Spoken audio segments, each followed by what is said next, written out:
আসসালামু আলাইকুম রহমতুল্লাহি ওয়া বারাকাতুহু। সম্মানিত ছাত্র ভাইরা, আজকে আমরা নাহুর প্রথম দর্স শুরু করতে যাচ্ছি। তো সকলে মনোযোগ সহকারে আজকের দর্সটা শুনবেন, এটা খুবই গুরুত্বপূর্ণ। কারণ একটা কিতাব, একটা বই যদি শুরু করতে চান, তার মুকাদ্দমায় কি লেখা আছে এই বই সম্পর্কে, এটা যদি আপনি একবার আয়ত্ত করতে পারেন, মাথায় ঢুকাইতে পারেন, তাহলে যে কোনো কিতাব পড়তে আপনার কাছে অনেক মজা লাগবে, সহজ হবে। তো আজকে আমরা ইজরা ও নাহু থেকে নাহু সম্পর্কিত বিষয়ে আজকে আমরা জানব। পরবর্তীতে ধাপে ধাপে আমাদের এই কার্যক্রমটা চলতে থাকবে। তো আপনারা যারা নাহুতে দুর্বল আছেন বা নাহু পড়তে চান, আমাদের সাথে যোগাযোগ করতে পারেন। ইনশাল্লাহ আপনাকে পরিপূর্ণ মাহের বানানোর আপ্রাণ চেষ্টা করা হবে। আল্লাহ পাক সেই তৌফিক আমাদের সকলকে দান করুন, আমিন। তো চলুন আমরা শুরু করি। আজকে আমাদের প্রথম দর্সের বিষয় হচ্ছে ইলমুন নাহু এর আলোচ্য বিষয়। ইলমেন নাহু এর আলোচ্য বিষয়। তো 1 নম্বর, ভাষার নিয়মাবলীকে ব্যাকরণ বলে। 2 নম্বর, আরবি ভাষার নিয়মাবলীকে আরবি ভাষার ব্যাকরণ বলে। আপনি যে কোনো ভাষা আয়ত্ত করতে যদি চান পরিপূর্ণভাবে, তাহলে ওই ভাষার নিয়ম কানুনগুলা আপনাকে আয়ত্ত করতে হবে পরিপূর্ণ। যদি নিয়ম কানুনগুলো পরিপূর্ণ আয়ত্ত করতে না পারেন, তাহলে ওই ভাষা সম্পর্কে তেমন একটা অভিজ্ঞতা আপনার হবে না। তো আরবি ভাষারও কিছু নিয়ম কানুন আছে, এজন্য এখানে বলা হয়েছে আরবি ভাষার নিয়মাবলীকে আরবি ভাষার ব্যাকরণ বলে। আরবি ভাষার ব্যাকরণ 3 ভাগে বিভক্ত: সরফ, নাহু, বালাগাত। সরফ, নাহু, বালাগাত। 4, বিভিন্ন শব্দকে যুক্ত ও বিন্যস্ত করার নিয়মাবলীকে ইলমুন নাহু বলে। 5, নির্ভুল ইবারত পড়ার ও অনুবাদ করার যোগ্যতা এবং শুদ্ধ বাক্য গঠন ইলমুন নাহু এর উদ্দেশ্য। আপনারা যারা নাহু সম্পর্কে আগে থেকে ধারণা আছে, তারা ইলমুন নাহুর পারিভাষিক উদ্দেশ্য আলোচ্য বিষয় পড়েছেন। এমন পারিভাষিক অর্থ এরকম বলেছেন: আন নাহু ইলমুন বি উসুলিন ইয়াউরাফু বিহা আহওয়ালু আওয়াখিরিল কালিমি সালাসি মিন হাইসুল ইআরাবি ওয়াল বিনাই ওয়া কাইফিয়াতুত তারকিবি বা'দিহা মা বা'দ।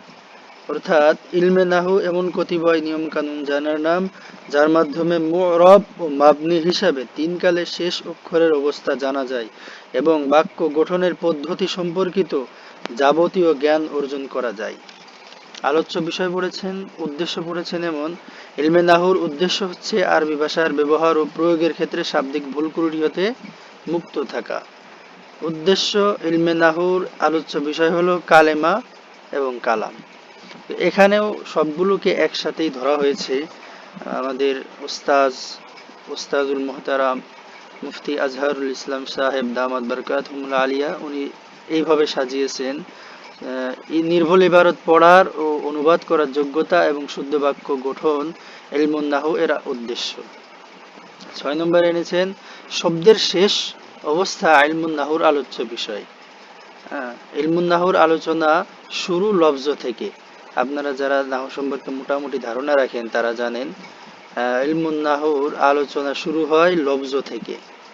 লফজ মানে একটা শব্দ থেকে আগে একটা আলোচনা শুরু হয়। তো দেখেন, ইলমুন নাহুর আলোচনা শুরু লফজ থেকে। লফজ 2 প্রকার: মৌজু, মুহমাল। আমরা এগুলা পরবর্তীতে যে নিজে দেখতে পারতেছেন, আমরা এগুলা সম্পর্কে জানতে পারবো। আগে আমরা এই চ্যাপ্টারটা শেষ করি। মৌজু 2 প্রকার: মুফরাদ এবং মুরাক্কাব। মুফরাদ 3 প্রকার: ইসিম, ফাইল, হরফ। আবার বলি, লফজ 2 প্রকার: মৌজু, মুহমাল। মৌজু 2 প্রকার: মুফরাদ, মুরাক্কাব।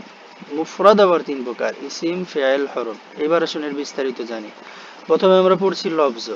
মানুষের উচ্চারিত ধ্বনিকে লফজ বলে। যেমন আল্লাহ, আপনি জবান থেকে যে কথাটাই বের করেন সেটা একটা লফজ, শব্দ। লফজ 2 প্রকার: মৌজু, মুহমাল। মৌজু, মুহমাল। হ্যাঁ, এবার আসি এই মৌজু এবং মুহমাল কাকে বলে। 1 নম্বরে আসছে অর্থবোধক শব্দকে মৌজু বলে, যথা কলম। 2 নম্বর মুহমাল, অর্থহীন শব্দকে মুহমাল বলে, যেমন কলম। আমরা অনেক সময় কথা বলার ক্ষেত্রে যে কোনো কথা বলার সময় একটা অর্থহীন শব্দ ব্যবহার করি, যেমন বাজার, টাজার, কলম, টলম, খাতা, টাতা। এই যে টাতা, টলম, টাজার, টানি মানে পানি টানি, এই যে এইগুলা হচ্ছে অর্থহীন, তো এই জন্য ওইটাকে মুহমাল বলে। এবার আসি মৌজু কয় প্রকার? মৌজু দুই প্রকার। মৌজু দুই প্রকার। মুফরাদ, এক নম্বর হচ্ছে মুফরাদ, মুফরাদকে কালিমাও বলে, মুফরাদকে কালিমাও বলে।